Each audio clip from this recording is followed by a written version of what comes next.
Assalamu алейкум кыргыз элим. Алдыда дүйнөлүк жаңылыктар менен бөлүшүп алып барган мен Орозбек Иманалиев. Чыгыш Кытайда Хагупит бороону күчөп жатат. Түштүк Кореяда суу ташкыны 13 кишинин өмүрүн алды. Бельгияда сейрек кездешчү коркунучтуу торнадо болду. Ураган АКШнын чыгыш жээгин каптады. Күзүндө Apple жаңы iPhone 12 презентациясын өткөрөт. Дагы 7 адам коронавирустан каза тапты.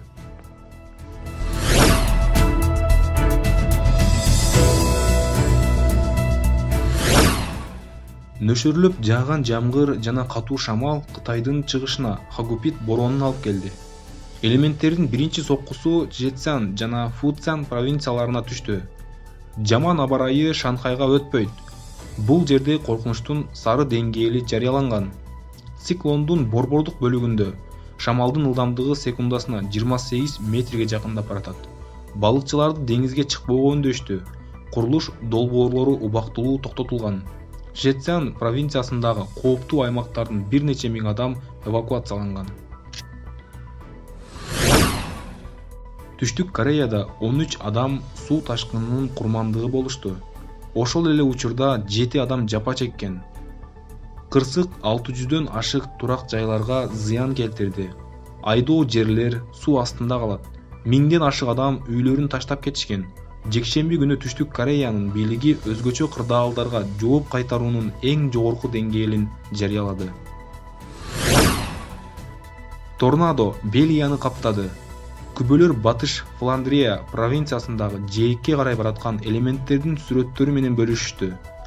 Майда торнадо адатта Европанын түндүк батышында жаз жана жай мезгилдеринде бороон чапкындуу учурларда болот. Чындыгында коркунучтуу нерсе өтө сейрек кездешет. Исаия бороону АКШнын чыгыш жээгинде болду. Шамалдын ылдамдыгы секундасына 33,5 метрге жетет. Нью-Йоркто катуу шамал жөнүндө эскертүү жарыяланды. Торнадо коркунучу бар.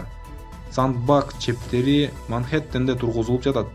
Флоридада элементтерге байланыштуу өзгөчө кырдаал режими киргизилген. Пляждар жана парктар жабылган. Түштүк Каролинанын жээк аймактарын суу каптоо коркунучу алдында турат. Бир аз мурун презентация сентябрь айынын аягында адаттагыдай эмес, кийинчерээк өтөт деген имиштер болгон. Жакында өткөн конференцияда Apple өкүлдөрү бул маалыматты тастыкташты. Ошентип, iPhone 12-ни бренддин дүкөндөрүнө жеткирүү кийинчерээк ушул жылдын октябрь же ноябрында гана башталат. Жаңы муундагы iPhone өзгөчөлүктөрүнүн бири кулак чындардын жана гаджетте зарядтагычтын жоктугу. Баштапкы баа $650 түзөт. Кыргызстанда 4 августка карата COVID-19 илдетинен 7 адам каза тапты. Бул тууралуу коомдук саламаттыкты сактоо башкармалыгынын башчысы Айнура Ахматова билдирди. Бишкек шаары 3, Чүй облусу 1, Ош шаары 1, Жалал Абад облусу 1, Талас облусу 1 бардыгы болуп коронавирус жана пневмониядан өлкөдө 1427 адам каза тапты. Бүгүнкү жаңылыктар ушуну менен аягына чыкты. Каналга катталып дүйнөлүк жаңылыктар менен кабардар болуңуздар. Бардыгыңыздарга көңүлдүү кеч каалайбыз. Даярдаган Али Токтомушев.